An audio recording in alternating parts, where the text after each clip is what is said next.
आज के हिंदी कार्यक्रम में आप सबका स्वागत है। नमस्कार, सुरेंद्र राजेश्वरी की ओर से। श्रोता, प्रशासन जिम्मेदारियां भरी राह, इस विषय पर आज आपको एक बातचीत सुनवाते हैं।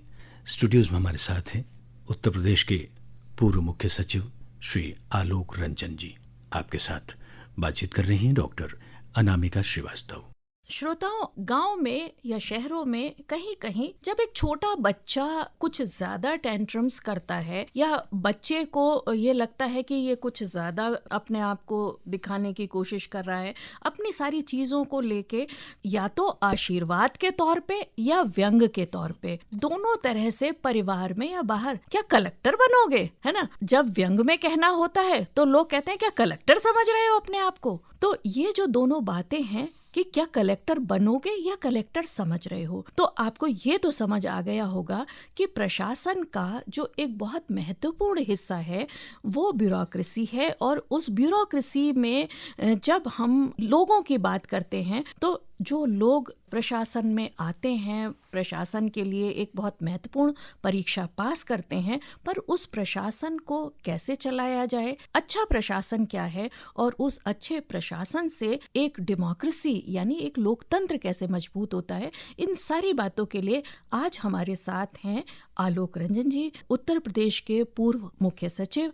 और मुख्य सचिव होने के साथ साथ उन्होंने एकेडमिक्स में भी उतना ही किया और 5 किताबें उनकी अभी मेरे सामने रखी हुई हैं।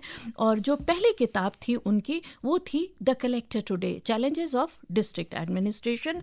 दूसरी किताब थी making a difference, the IAS as a career.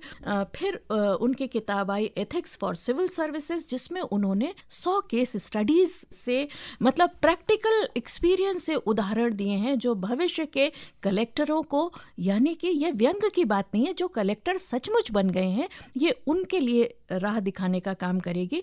और एक्सेलेंस इन गवर्नेंस, ये किताबें हैं। और आप अच्छे प्रशासक तब बनोगे जब आपका एक अच्छा खूबसूरत माइंडसेट होगा, और उस खूबसूरत माइंडसेट के लिए उन्होंने हैप्पीनेस एंड वेलबींग किताब लिखी है।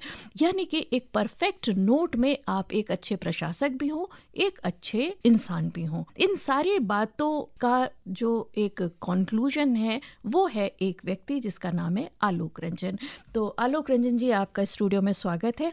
हम आपसे ये जानना चाहेंगे कि लगभग 4 दशक का समय जो आपने प्रशासन में गुजारा, तो उस प्रशासन की क्या टिप्स हैं जो एक लोकतंत्र को मजबूत करती हैं? धन्यवाद अनामिका जी, बहुत बहुत धन्यवाद। मैं आपके माध्यम से सभी सुनने वालों तक ये बात पहुंचाना चाहूंगा कि प्रशासन का बहुत महत्व है देश को विकास की गति में आगे बढ़ाने के लिए, और दूसरा प्रजातंत्र की जो प्रणाली है हमारी उसको बरकरार बनाए रखने के लिए, दोनों के लिए बड़ा अहम भूमिका जो है, मेजर रोल जो है वो प्रशासन अदा करता है। और IAS सर्विस में मैं आया और जैसा आपने बताया 38 साल में IAS सेवा में रहा, कलेक्टर बना, मुख्य सचिव बना, तमाम और पद लिए। लेकिन मुख्य रूप से आपने कहा कि क्या संदेश देना चाहिए या क्या कैसे वो चीजों को आगे बढ़ा सकता है या संयोजित कर सकता है, क्या कर सकता है उसके बारे में। सबसे अहम बात मैं ये कहूंगा कि जो एक प्रशासक की बात होनी चाहिए उसको ये समझना चाहिए कि जो नागरिक है या सिटीजन है हमारा, जो आम आदमी हमारे पास आता है मिलने, जिसकी समस्याएं होती हैं, जिसके दुख दर्द होते हैं, प्रॉब्लम्स होते हैं, उनको दूर करना और उनको एक सकारात्मक दृष्टिकोण से दूर करना,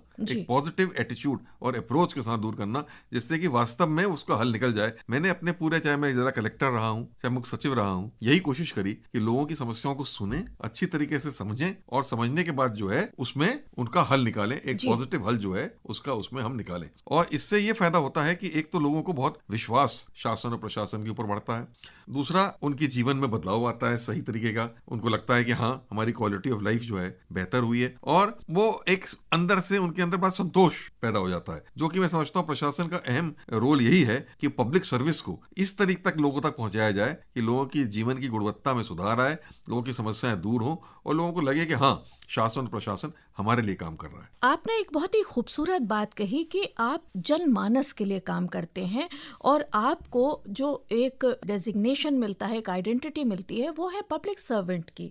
पर होता क्या है कि कई बार हम जो ये एक एटीट्यूड है कि we are for the public, हम ये भूल जाते हैं काम तो बहुत होता है, लेकिन उन सारी चीज़ों के बीच का जो एक थ्रेड है जो हमें उस आम आदमी से जोड़ता है, वो थ्रेड कैसे बचाए रखा जाए? आपने बिल्कुल सही कहा कि होता क्या है कि सर्विस में आने के बाद कभी कभी तो धारणा ये भी हो जाती है कि हम बहुत बड़े पद पे हैं, जी। तो एक तरीके से महसूस लोग करने लग जाते हैं कि हम जैसे राजा ही हो गए कहीं के, और उस तरीके से लोगों से बिहेव करते हैं, तो वो गलत है। ऐसा नहीं होना चाहिए। आपको समझना चाहिए जो भी आता है आईएएस में या प्रशासन में कि वो एक पब्लिक सर्वेंट है। जी। वो उसका जॉब है कि वो सेवा करे पब्लिक की, और उसी दृष्टिकोण से उसको काम करना चाहिए। तो ये हमेशा दिमाग में रखना चाहिए कि सिटीजन जो है वो उसका कस्टमर की तरह है, बिल्कुल प्रोडक्ट का, तो उसको उसका ध्यान रखना है सबसे पहले, तो नंबर 1 पे।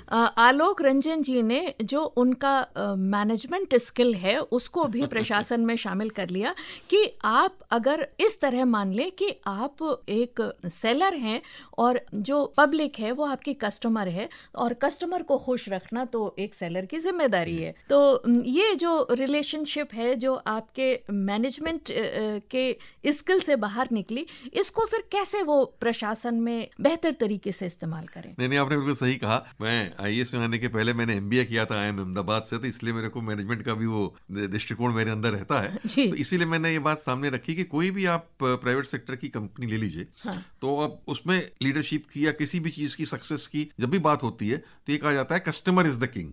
मतलब कस्टमर को संतुष्ट करना हमारी अहम जिम्मेदारी है। उसी तरीके से मैं देखता हूँ कि हमारा जो सिटीजन है, नागरिक है, जो हम पब्लिक सर्विस में आते हैं या आईएएस में आते हैं, हमारा वो कस्टमर है, उसको हमें सर्व करना है। तो उसको बेहतर सेवाएं दें और वो संतुष्ट हो, उसको संतोष मिले, तभी हम समझेंगे कि हमारी भूमिका हमने सही तरीके से निभाई है। वो तो होता है कि आपको योजनाएं लागू करनी है, स्कीम्स लागू करनी है, प्रोजेक्ट्स बनाने हैं, पर हर चीज खाली फाइल पे या पेपर पे नहीं रह जानी चाहिए। उसका लक्ष्य होना चाहिए जो इंसान है, ह्यूमन बीइंग है, उसकी तरफ बढ़ना और उसको बेहतर से बेहतर सेवा देना। आलोक जी, एक बात ये बताइए कि एक जो प्रशासक है और जो प्रशासन चला रहा है वो एक पुल है राजनीतिक प्रशासन और आम आदमी के बीच। तो एक पुल की भूमिका में वो दोनों एंड्स को कैसे मीट करे और जिससे कि एक बेहतर आउटकम लोगों। देखिए, हम लोग प्रजातंत्र में हैं और प्रजातांत्रिक या डेमोक्रेटिक प्रणाली में तो ये जरूरी है कि जो इलेक्ट होके आते हैं वो जनता को रिप्रेजेंट करते हैं। तो अगर वो जनता को या पब्लिक को रिप्रेजेंट करते हैं, इसीलिए उनको हायर स्टेटस दे दिया जाता है, हायर लेवल दिया जाता है। इसीलिए वो उनमें से मिनिस्टर बनते हैं, चीफ मिनिस्टर बनते हैं, वो सब उन्हीं से बनते हैं क्योंकि वो जनता से इलेक्टेड होते हैं। ब्यूरोक्रेसी को या सिविल सर्विस को, अधिकारियों को उनके साथ मिलकर काम करना होता है। तो सही समन्वय दोनों के बीच में बहुत आवश्यक है पब्लिक को सही रिजल्ट देने के लिए। और समन्वय ऐसा होना चाहिए कि जो अधिकारी हैं वो सलाह देते हैं और सलाह देंगे राजनीतिक उनको, लेकिन एंड में जो निर्णय होता है वो राजनीतिक व्यक्ति लेता है अपने विजन के अनुसार से, क्योंकि वो जनता को समझता है, जनता की नफ्स को समझता है, तो उसके मुताबिक वो निर्णय लेता है। और जो निर्णय लिया गया, अगर वो कानूनी तौर पर निर्णय सही है और संविधान के हिसाब से सही है, तो अधिकारी को उसको सही तरीके से जमीन पे उतारना है और उसको लागू करना है। अगर दोनों में समन्वय रहे, आपस में सामंजस्य रहे, आपस में एक दूसरे को समझते रहे दोनों, तब आपने जो बात पूछी कि सबसे बेहतर परिणाम जो है वो जनता को, जो भी योजना होगी, जो भी नीति होगी, उसका सबसे बेहतर परिणाम तभी मिल पाता है। आलोक जी, हम इंतजार कर रहे हैं 2047 का, जब भारत का लोकतंत्र 100 वर्ष का हो जाएगा। तो 100 वर्षों की जो ये यात्रा है उसमें खुशियां कहाँ हैं? देखिए, 100 वर्ष में भारत को बहुत कुछ हासिल करना है और जैसा एक विजन सामने रखा गया है कि विकसित भारत हमें बनना है, तो हमें बनना चाहिए। इसमें कोई दो राय नहीं है। ऐसा नहीं है कि आसान है, इसमें बहुत कुछ हमें कोशिश करनी पड़ेगी। हमारी अभी जीडीपी बढ़ रही है, हम चौथे से पे तीसरी स्थान पे आ रहे हैं, सब हो रहा है, लेकिन अभी भी कई मानों में अभी पर कैपिटा इनकम हमारी कम है, या अभी कई और सेवाएं, स्वास्थ्य, शिक्षा में भी अभी हमें बहुत सुधार करने की आवश्यकता है। तो अभी बहुत काम करना है और ये काम सबको करना है, राजनेताओं को करना है, अधिकारियों को करना है, जो अलग अलग प्रोफेशन में लोग सब करना है, और सब मिलकर अगर काम करेंगे तो इसमें दो ही राय नहीं कि इंडिया एक डेवलप्ड नेशन बन जाएगा। क्योंकि ये सेंचुरी, मेरा मानना है कि जो 21वीं शताब्दी है, ये भारत की शताब्दी होनी चाहिए और भारत की शताब्दी बनेगी, क्योंकि भारत में हमारे यहाँ बहुत प्रतिभा है, बहुत टैलेंट है लोगों में। केवल ऐसी नीतियां बनानी है कि वो टैलेंट सामने आए, ऐसे अवसर देने हैं कि लोग सामने आए, कोई भी समाज का वर्ग पिछड़े ना, सबको मौका मिले, अवसर की समानता जिसे कहते हैं, वो हमको देना पड़ेगा। बिल्कुल। आलोक रंजन जी, आपने प्रशासन के माध्यम से हम लोगों तक कैसे पहुंचे और हमारे राजनेताओं, प्रशासन और लोगों का जो एक ट्रायो है वो एक बेहतर रिजल्ट की तरफ आए, इसके लिए आपने हमारे श्रोताओं के साथ जो अपने विचार साझा किए, हमें उम्मीद है कि जो हमारे श्रोता आपको सुन रहे हैं वो ज़रूर इसको समझने की और अपनी ज़िंदगी में उतारने की कोशिश करेंगे। अंत में प्रशासन उसका ही नाम है कि जो माने अच्छा, सुखी करने वाला। वो शासन जो सुखी करने वाला हो वो लोगों तक पहुंचे और लोग उसको देखें, समझें और इस्तेमाल करें। स्टूडियो में आने के लिए आपका बहुत बहुत धन्यवाद। प्रशासन एक जिम्मेदारी भरी राह, इस विषय पर अभी उत्तर प्रदेश के पूर्व मुख्य सचिव श्री आलोक रंजन जी के साथ ये बातचीत आपने सुनी। आपसे बातचीत कर रही थी डॉक्टर अनामिका श्रीवास्तव। इसके साथ ही आज का हिंदी कार्यक्रम अब यहीं संपन्न होता है। आज्ञा दीजिए, नमस्कार।